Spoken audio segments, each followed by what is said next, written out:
اس مرنے والے شخص کے سامنے اس کے دوسرے عزیز و اقارب کی شکلوں میں آ کر اس کو گمراہ کرنے کی کوشش کرتا ہے۔ ناظرین محترم، ذرا غور کیجئے کہ یہ کتنا خطرناک مرحلہ ہوتا ہے کہ جس مرحلے کے اندر ایک طرف انسان کا ایمان ہے اور دوسری طرف انسان کے ماں باپ اس کے سامنے کھڑے ہیں۔ ایسے مرحلے کے اندر ایمان بچانا کس قدر مشکل ہو جاتا ہوگا، لیکن وہ لوگ جنہوں نے ساری زندگی اللہ تبارک و تعالیٰ کی فرما برداری میں گزاری اور اللہ تبارک و تعالیٰ کو راضی کرتے ہوئے اس دنیا سے چلے گئے، تو اللہ تبارک و تعالیٰ اس موڑ پر ہر انسان کو اکیلا نہیں چھوڑتا اور اپنے بندے کی مدد کرتا ہے اور اس کو ایمان پر ثابت قدمی عطا فرماتا ہے۔ اور اگر کوئی ایسا شخص ہو جس نے ساری زندگی اللہ کی نافرمانی کی اور اللہ کو ناراض کرتے ہوئے اس دنیا سے چلا گیا،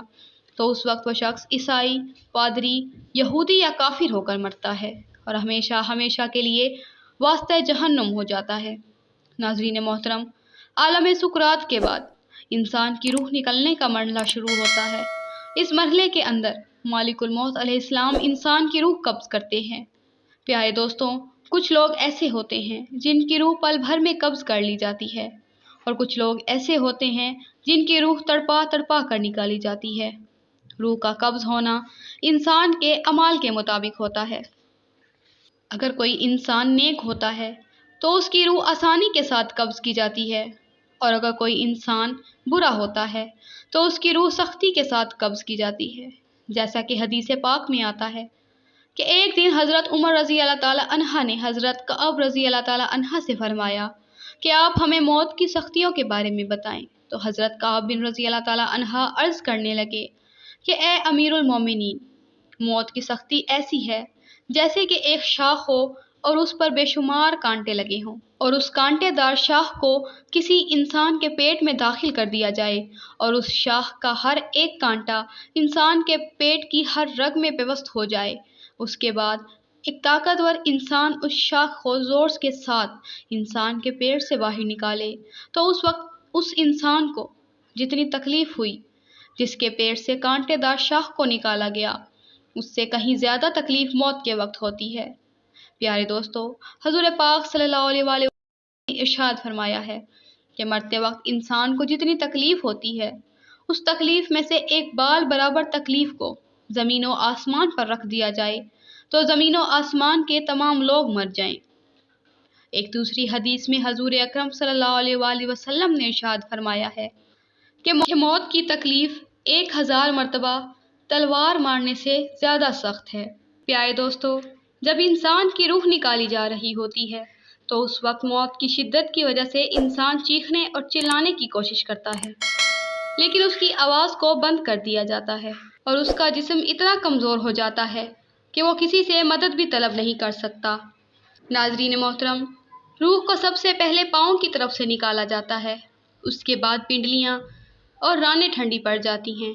اس طرح آہستہ آہستہ کر کے انسان کے جسم کے ہر حصے سے روح کو نکالا جاتا ہے، اور روح جب انسان کے گلے تک پہنچ جاتی ہے تو یہ وہ وقت ہوتا ہے جب انسان پر توبہ کا دروازہ بند کر دیا جاتا ہے۔ اس کے بعد کسی بھی انسان کی توبہ قبول نہیں کی جاتی۔ اس کے بعد مالک الموت علیہ السلام منہ کی طرف سے روح کو قبض کر لیتے ہیں اور انسان کا منہ کھلا کا کھلا رہ جاتا ہے اور آنکھیں کھلی کی کھلی رہ جاتی ہیں۔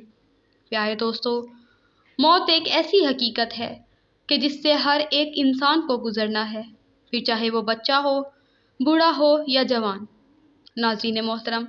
اب بات کرتے ہیں کہ بچوں کو موت کس طرح آتی ہے اور مالک الموت علیہ السلام بچوں کے ساتھ کیسا رویہ اختیار کرتے ہیں،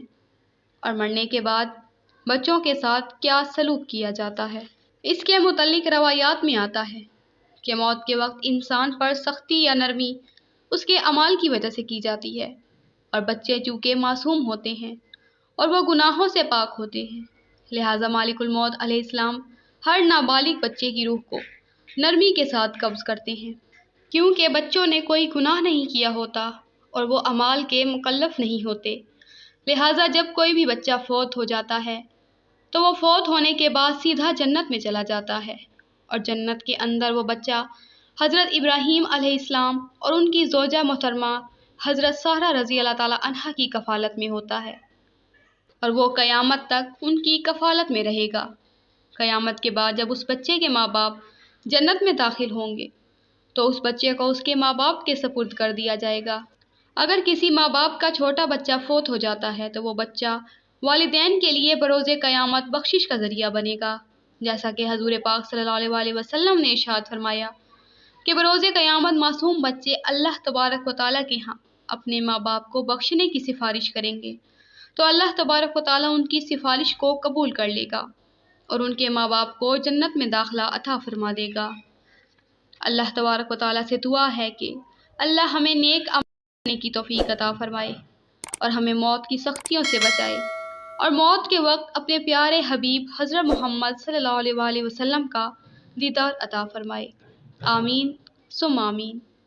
پیارے دوستو، میری ویڈیو لاسٹ تک دیکھنے کا بہت شکریہ۔ میرے چینل کو لائک اور سبسکرائب لازمی کر دیں۔